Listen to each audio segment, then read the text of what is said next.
All right. How's it going, everybody? Got that very awesome intro music from Alex Maurer just came on, and now we're going to actually start recording the podcast. Is my browser hidden again? Let me remove it. I don't know why it keeps doing that. And add window capture, browser. And we'll say subregion, select region.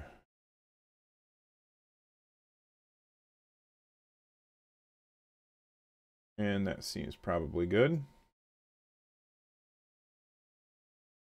Okay, there's the browser.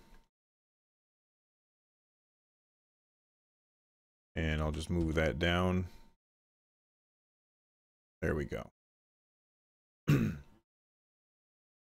All right, so if you've not joined me before, I am recording the podcast, and basically I do that in chunks by looking at the stories, so there'll be a little bit of downtime in here, but I'm glad that you've joined me today. So let's go ahead and get started. Time to record the intro. Let me go ahead and put that away, and now let's go ahead and get started.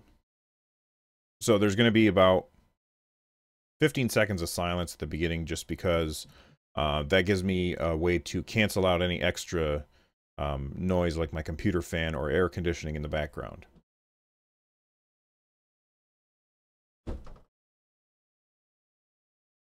All right, so here we go. Seriously, hon? Let's try that again. And just let me, where is OBS? I want to make sure, yep, voice going through. All right, here we go.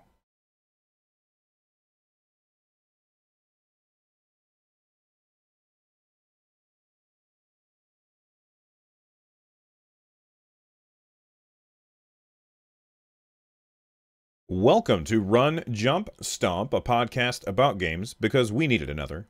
You can find the show notes for this episode as well as other content at runjumpstomp.com. This is episode 26 for the week of August 4th, 2015. My name's Bill, I'm your host, and this week we'll be talking about how WoW is getting some new content. There's some Smash Brothers news, and it's getting super hot in here. Those stories and more on this episode of Run, Jump, Stomp. Thanks for listening. All right, we've got the intro done. We'll name that intro. And now, our first story is that WoW is getting some new content. So let's open up that tab, and we'll see what they've got to say here. It says, join us Thursday, August 6th. So that's in 2 days. And it's going to be live streamed from in Germany.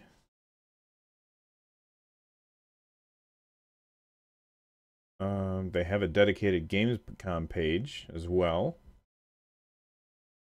All right.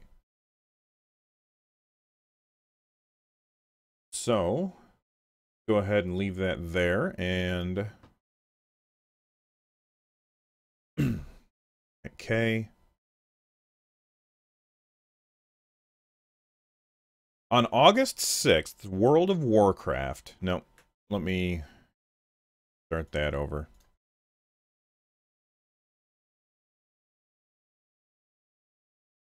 On August 6th, Blizzard, the developer behind World of Warcraft, will be announcing the next World of Warcraft expansion. This is going to be announced live at Gamescom, which is in Cologne, Germany, and actually happening right now. They actually just finished a Microsoft press briefing as I'm recording this. And they're going to be announcing the next expansion for WoW. I'm curious as to what they're going to be doing. Now, when they usually announce an expansion, it's 6 months to a year away. 6 months from now is in the wintertime, which would have been perfect because the next not the next, but the World of Warcraft movie was going to be coming out at that time. However, then LucasArts, or Disney, I mean, announced that Star Wars would be coming out at Christmas this year, which made World of Warcraft actually change their release date of their movie to, oh, let me see if I can find that. Let's go. World of Warcraft movie. Go to IMDb. June 2016. Okay. They're going to be releasing the World of Warcraft movie in June 2016. So my guess is that the expansion for WoW is not going to be coming out until June 2016. I think that that would probably be the best way to promote the movie. I'm also curious as to if there will be any kind of tie-in with the movie. I don't think that they'll actually have a tie-in because the movie is taking place back before all of the stuff that's happening in World of Warcraft. World of Warcraft is a massively multiplayer online role-playing game that is based on the RTS games, that's real-time strategy games, called Warcraft Orcs and Humans. And it looks like the Warcraft movie is based on the lore that took place during the first Warcraft game, Orcs versus Humans. That took place, as far as the lore goes, many, many years in the past as to how World of Warcraft is now. One way that they could incorporate the movie into the game would be to have dungeons that have you go back in time. Now, they've done this before. They've had dungeons where you go back in time. They have these golden dragons in the game. That there was, I forget what the place was called, but it was really cool. You could hop on this golden dragon and it would fly through this cave system, and at the very bottom of the cave system, there were a bunch of portals. And you could take these portals to go to different points in history in Warcraft's lore. If they expanded on that and let you go to participate in maybe in some of the events in the movie, that would be a really good way to hype the movie up, as well as get people interested in playing the expansion, especially if the expansion and the movie come out at the same time. Now, traditionally, it takes a long time for them to beta test this new content. So I expect they're going to announce it on August 6th, which is in 2 days from now. And after they announce it, probably, I'm going to guess, for roughly 4 months, they'll be in like a friends and family alpha stage. So they tend to invite certain people to try out the new content. They get feedback on that content, and then they apply that in the future towards beta. So my guess is probably in 4 or 5 months we'll start beta testing, and the beta test will last probably, I would say, 4 months or so, and then they'll probably have what they'll call open beta. And open beta is basically saying, all right, this is done, and we just need to throw lots of numbers at it to see if it can hold up with all of the new stuff that they're adding in the expansion. And that, 4 months plus 4 months, we've got August, and then it seems like that's in 8 months time from August. So we've got August, September, October, November, December, January, February, March, April. That takes us to April. All right, then we've got 2 months from April to the release of the movie. All right, if the expansion comes out a month before the movie, I think that that's good, because a lot of people will be interested. They'll see previews for the movie at the theater. Then they'll go to the store, or actually, I think, yes, they'll probably go to the store and they'll buy the expansion. And the expansion, I'm sure, will come with all of the previous versions of World of Warcraft. So you'll be able to buy it, jump right in, and start playing. Now, if they do it like that, I think that that's a really good move. Give people about a month to start seeing some things that have to do with the movie, but without too many spoilers. And then, bam, a month later, the movie comes out. Because here's what happens. Whenever a new MMO comes out, or even an expansion, what happens is that you get a lot of people come back for that first month, and then they drop off. So if they have the movie or not the movie, but the expansion comes out, people play that first month, and then the movie comes out, and that brings people back in again. So effectively getting people to be playing for 2 months instead of 1 month. So that's what I'm guessing is happening with the World of Warcraft expansion. But I guess we will really know a lot more in 2 days' time. All right, so we finished that one. We'll go ahead and name this WoW X-Pack. And I don't need this anymore. Let's go back to the show notes. And we've got Smash Brothers news. See what that was all about. Alright, so this story is that fans don't think the new tournament modes are good enough. So let's take a look at the tournament modes for Smash Brothers. What are people's problems with them? So we got a big update today. This was 2 days ago, I think. Let's see, August 1st. 3 days ago. Alright, so we've got new tournament modes. Let's see, Melee and Brawl, the GameCube, both had their own tournament modes, so series fans... Okay, so talk about what tournament mode is real quick. And then I corresponded over email with a few players. Players aren't allowed to make 1v1. Okay, so this is where the information is right here. So I'm going to highlight this.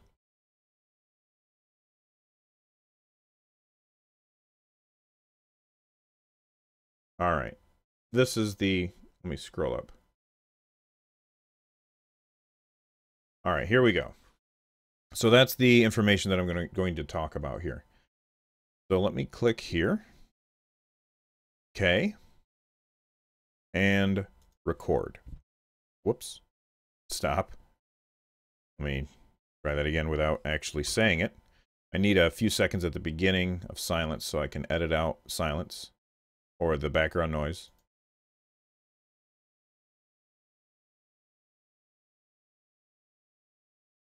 Nintendo recently updated Smash Brothers, which is right now their big hit on the Wii U and the 3DS. They added tournament mode, which a lot of people would say is something that you needed to add a long time ago. Now, before I get into what people think of the tournament mode, let me just go over what tournament mode has usually been in the past. Before we had a lot of online ways to play, tournament mode would be a way for lots of people to play. So basically what you would do is you would say, I have this number of people playing, and these are the names of the people, and then the game would figure out, all right, we'll have these two go against these people. So it would say, Jim and Jeff, sit down, and you guys will fight each other, and then the winner will stay in the bracket, and then the game would call up a couple more people, and then they would play. Now, right now, in the Wii U version, there's 8 players. So that hasn't been Nintendo's huge focus because you can already play with 8 people. But tournament mode, I think, is a lot more fun than 8 players. Mostly because whenever I've played 8 players, or actually I haven't ever played 8 players, but I've played, I think I've played Smash Brothers with 6 people, and then we added 2 NPCs to it to have the 8 players. It's just too confusing. There's too much going on the screen, and the camera's zoomed out too far, so it's difficult to see what's happening. So I like the idea of tournament mode, because with tournament mode, it's just 2 people against each other, or they might have 2v2 in here, I'm not sure. But there's less going on the screen, but yet more people are still able to play, which I really like. So let's take a look at what people think about tournament mode. And I have not yet played it myself, but it seems like people are unhappy. So let's take a look. Kotaku released a story about this, and they said, first off, players aren't allowed to make 1v1 tournaments in community mode. All right. So the only option available is free-for-all. Okay, so free-for-all is kind of every man for himself kind of gameplay. I don't really like that. I want 1v1 tournaments. That's the thing that makes tournaments great. Great. All right. This game mode is free-for-all is a little too casual, I think. Because it's too chaotic and it's hard to see what's happening, and there's too many factors. It doesn't come down to player skill, I feel like. So this is there's a Smash player named Tyler. He said, this is a huge problem. It prevents people from making serious tournaments in the new mode. I lost my place. Where was it? The rest of the options are great. You know what? I need to fix that.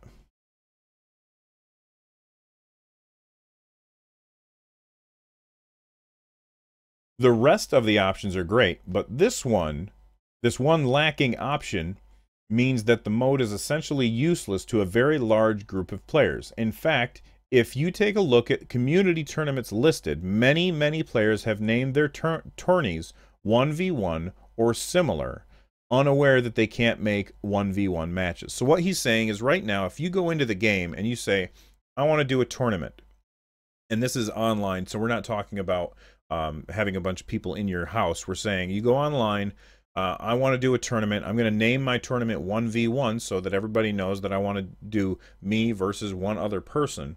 But apparently that option for tournaments is not actually in the game, especially online.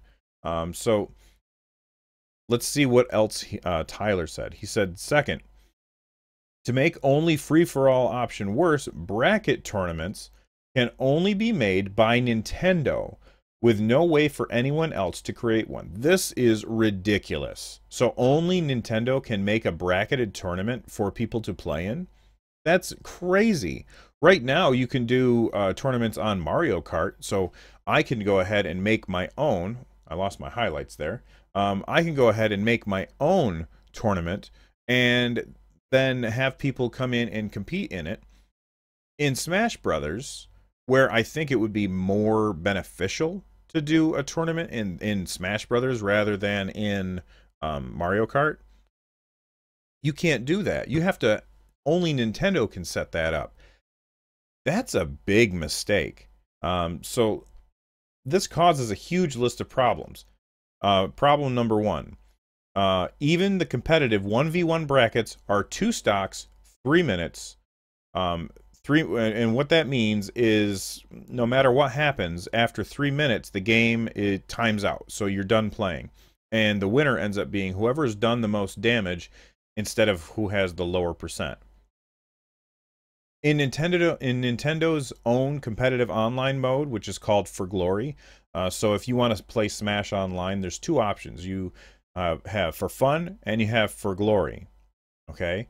In For Glory, the options are set by Nintendo to be 2 stocks, which 2 stocks means you can get knocked out of the ring twice, and 5 minutes. So the game lasts for 5 minutes. With the competitive 1v1 bracket that Nintendo sets up, it's 2 stocks, 3 minutes. Now, if you don't get to stock out your opponent in the 3 minutes, then whoever has done the most damage is going to be the one that wins instead of whoever has the lower percent. And usually people are looking at the percentage as who's winning. So this doesn't really seem to gel really well either. The next problem is their competitive brackets are only Final Destination / Omega stages. So you can't do Battlefield or Smashville or any other of these amazingly cool looking stages. Apparently you can only do Final Destination Omega. I think this is a huge problem because Nintendo has made some fantastic stages for you to play on, and it's kind of boring to always play on the same ones over and over, so I don't think that that's a good way to do things. The next problem says their brackets start only at specific times and don't automatically start when they fill up.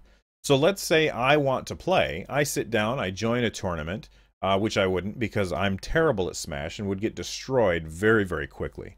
But let's say that I want to go and join a tournament. Maybe I'm not terrible. Maybe I think I've got a chance at winning. I join the tournament, and it says the tournament will start at 5.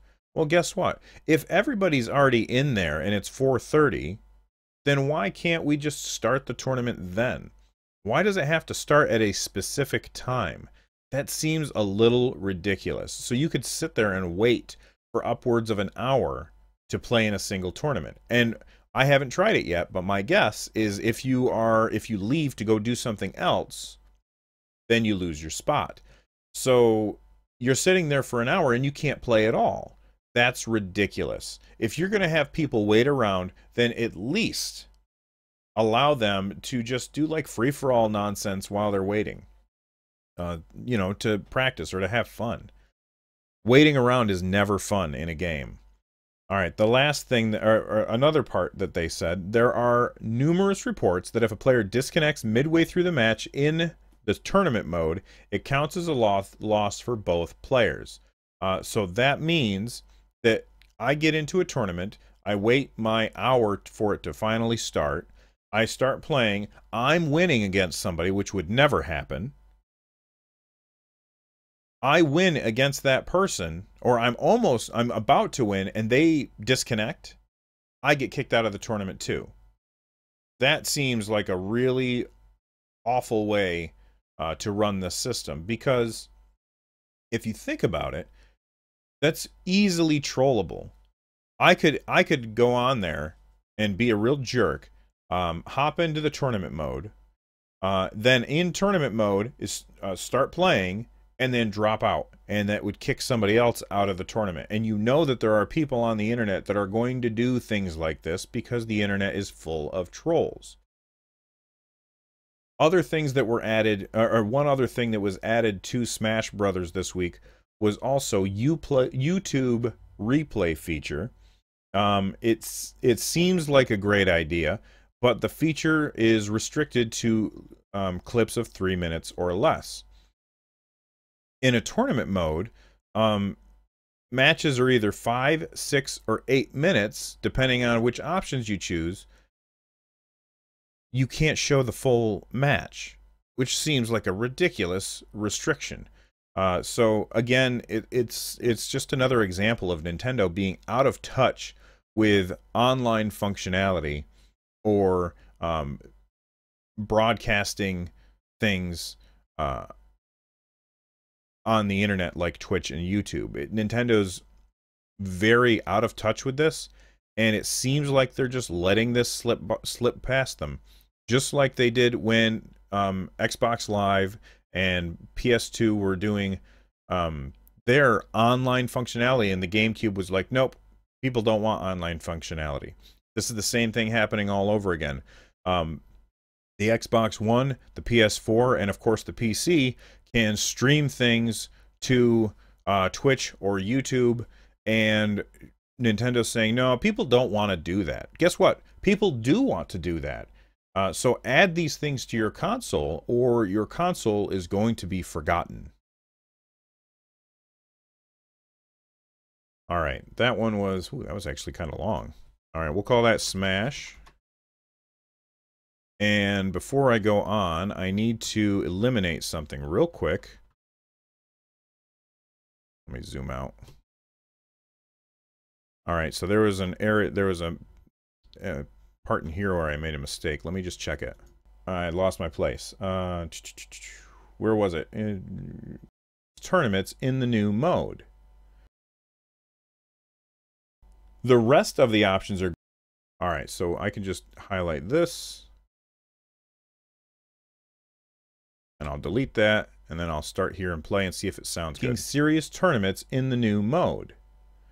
The rest of the options are great, but this This one lacking option. All right, that sounds okay. Let me just delete a little more silence out of there. And I can get rid of that.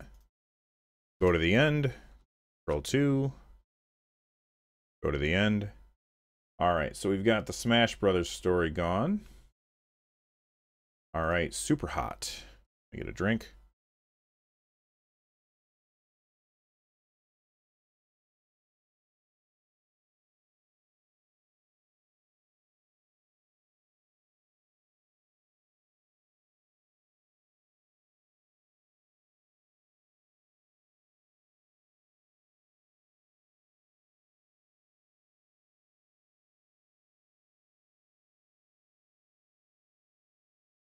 If you were one of the backers of the first-person shooter Superhot on Kickstarter, I've got good news for you, although you probably already know it. And that is that the backer-exclusive beta version has been released. So let me read a little bit from the Kickstarter page. It says, "Ladies and gentlemen, we are hyped to announce that the beta has just been sent out to everyone eligible. Thank you one more time for your awesome support and trust for spreading the word of Superhot, and for all the love we've got from you. This is a great day for us, and I hope it will be a great day for you too. Once you find the Superhot beta Steam key in your email inbox, activate it in your Steam app." All right, so what is Superhot? If you are unaware of what Superhot is, it is a really interesting first-person shooter. Those of you who are watching me stream live can actually see it being played in the background. But and if not, just check the show notes and you can see a link to it. But basically, the way that the game works is it's a shooter. It's got really weird graphics, almost like a virtual reality kind of thing, where everybody is made up of polygons. Which, of course, everybody's made up of polygons. It's a video game. But they're not trying to look realistic. So all of the people look red, and all of the environment seems like white. It's very, very cool looking. But that's not the reason that it's interesting. The reason that it's interesting is the gameplay mechanic that goes along with it. And the gameplay mechanic is that the world only moves when you move. So you're playing, if you stop moving, everything in the world stops happening, and you can, and this is only when you're moving when you're walking. So you can look around and the world is frozen. All right, so the world is completely frozen while you're looking around, but the second you take a step, the rest of the world starts to do everything that it would do in a normal first-person shooter as well. This makes for some really interesting gameplay mechanics that I'm really looking forward to. So Superhot just got updated to its beta gameplay is now out. You're going to be able to do it on Steam if you backed the Kickstarter. Now I didn't even hear of the Kickstarter until this. But people seem pretty excited. I'm seeing stories about Superhot all over the place, and the game looks fantastic. I really like the art style choice that they went with, and I really like this idea of a very what's the word I'm looking for? Unique. That's the word I was looking for. It's a very unique gameplay mechanic. I can really see some fantastic puzzles coming out of this. Puzzles that even the developers can't plan because the AI has to react to you. So Superhot, you can find that at the link in the show notes. Check that out. It looks really cool, and it really kind of reminds me of Portal, not like visually, but in this idea of creating a new gameplay mechanic that is awesome. Reminds me of Portal. All right, so that was Superhot. All right, that close that. What do we got here? Oh yeah, Gamescom.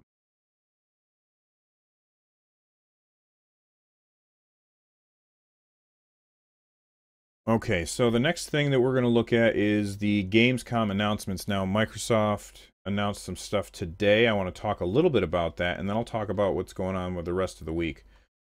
So let's go ahead and go to the end here, and we'll hit record.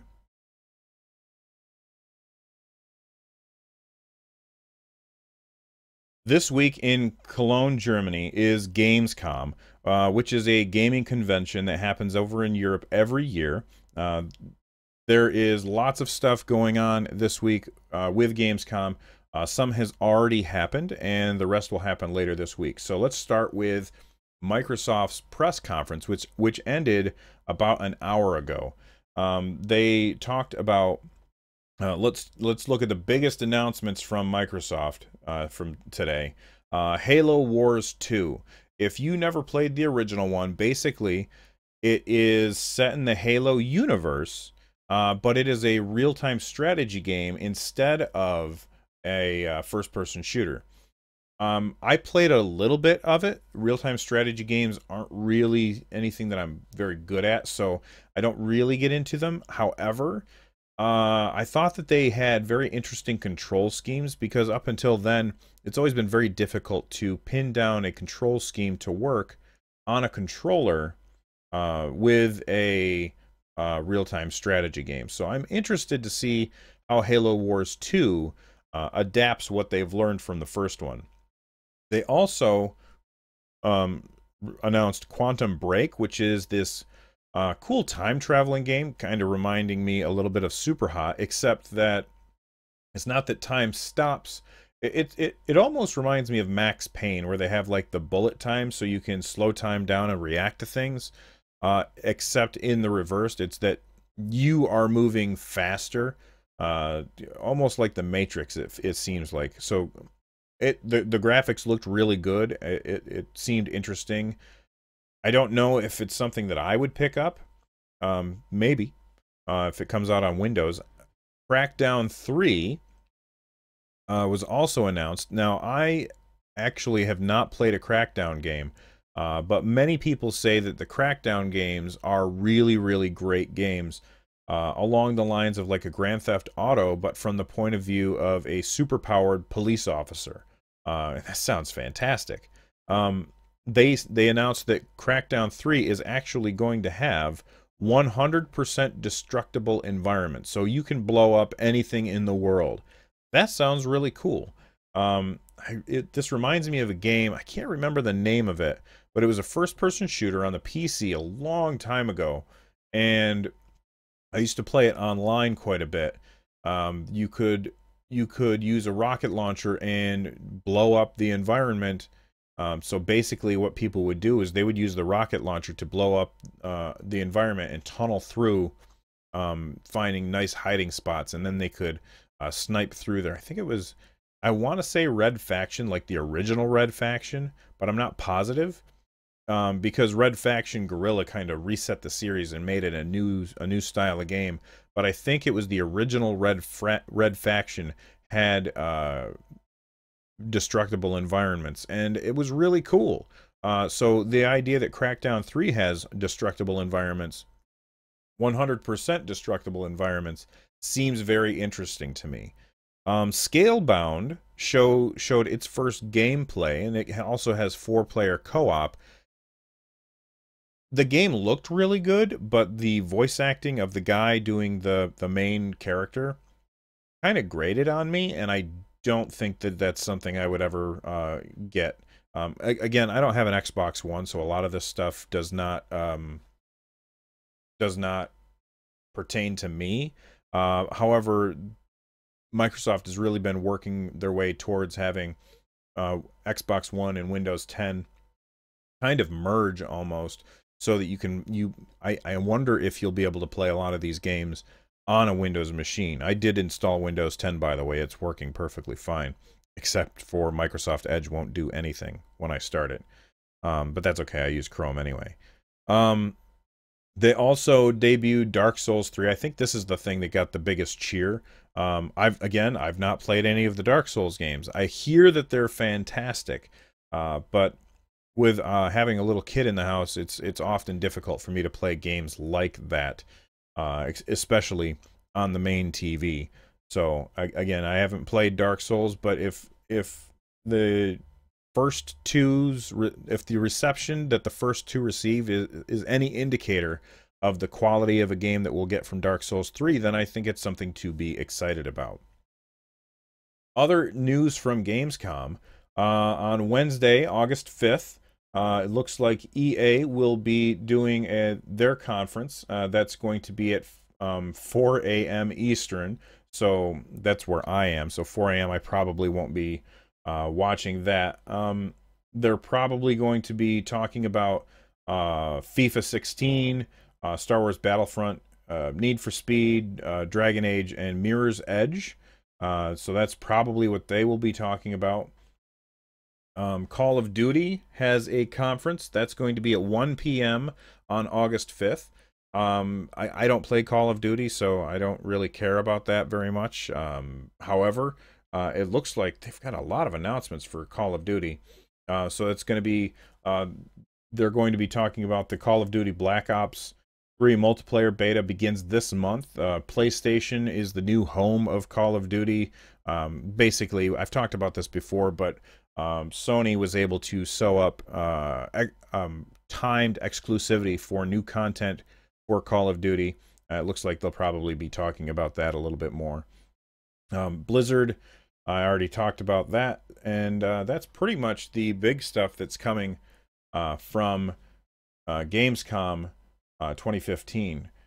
So what stories from Gamescom are you most excited about? And if you're listening to this after you've watched announcements or read about announcements from Gamescom, which ones did you find the most interesting, or that did you think were the best? Let me know by emailing me, or you can even send me a voicemail at 260-RUN-JUMP. That's it for Gamescom. Let's see what's next. All right, so we'll name that Gamescom. Close that. Oh, I don't need that. All right. Let's see. I kind of went over all that. We'll do the long play now. We're starting to run out of time on this.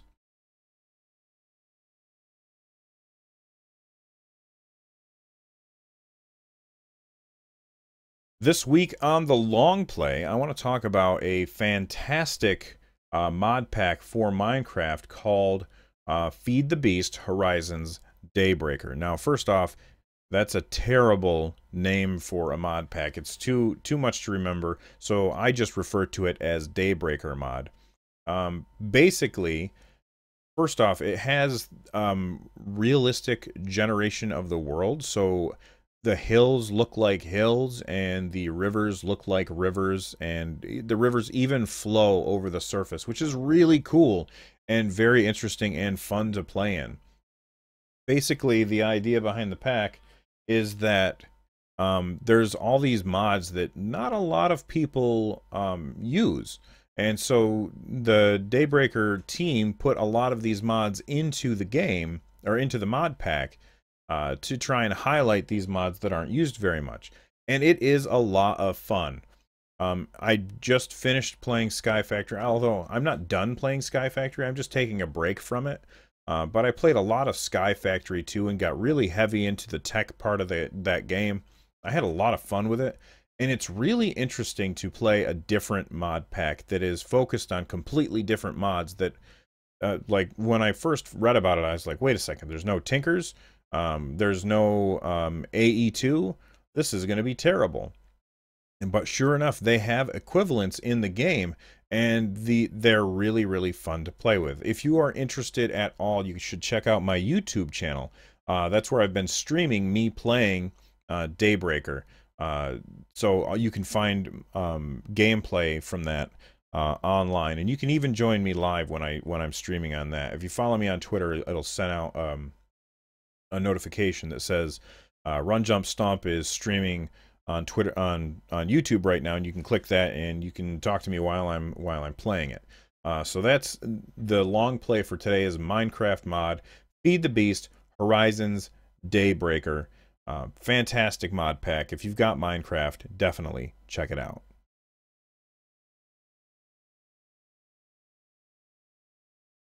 LP Daybreaker. And we'll talk about wish listed. Let me open that up.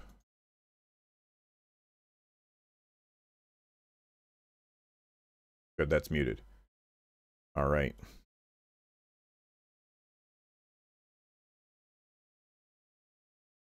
If you grew up when I did, which was during the late 80s, early 90s, then King's Quest is a name that is very familiar to you. And that's what I'm going to be talking about today for the wish list.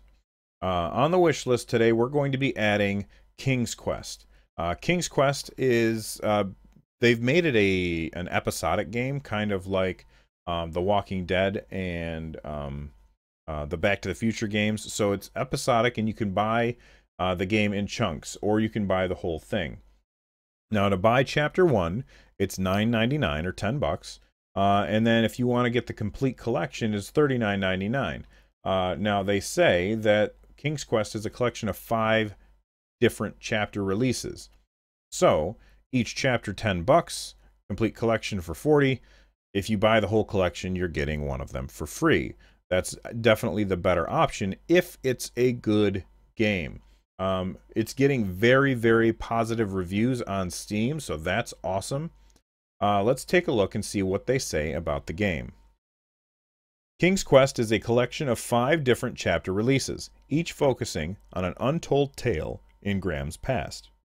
In each chapter, an aging King Graham reflects on his life of adventure with his granddaughter, Gwendolyn. So, King Graham must be the guy from the original one. I don't really remember it. I just remember playing it and enjoying it. I don't remember the story very much. King's Quest brings adventure gaming into a new era while staying true to what made the original games beloved. The unforgettable storytelling, wit, puzzles, and of course plenty of ways to die. That's one thing about the King's Quest games, is they were always pretty funny. Select between the noble pillars of bravery, wisdom, and compassion to see what rippling effects those choices will have on Graham's story, as well as later chapters.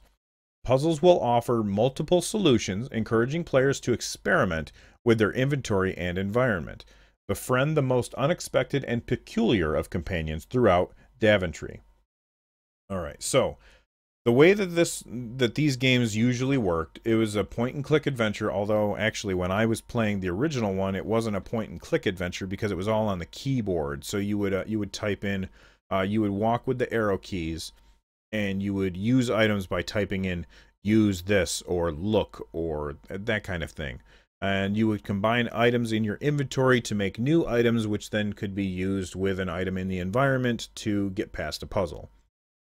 Basic point-and-click adventure kind of gameplay. That was the first one. And then they went on from there and continued to get really, really good reviews. I also played King's Quest. Police Quest and Space Quest. Police Quest is really the one that I spent the most time with because that's the one that I had that I owned. The other ones I played at friends' houses. So with King's Quest coming out, I really like the art style that they're using. It looks like a cel-shaded, cartoony look, and it looks really, really good. I'm very interested in seeing what King's Quest has to offer, but with it getting very positive reviews, it's going to have to be added to the wish list. All right, name, wish list, King's Quest. All right.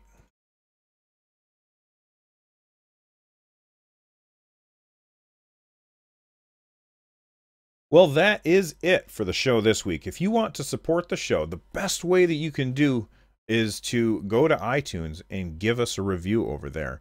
It really helps with the visibility of the show, and I really would love to get the feedback from you guys to let me know what you think.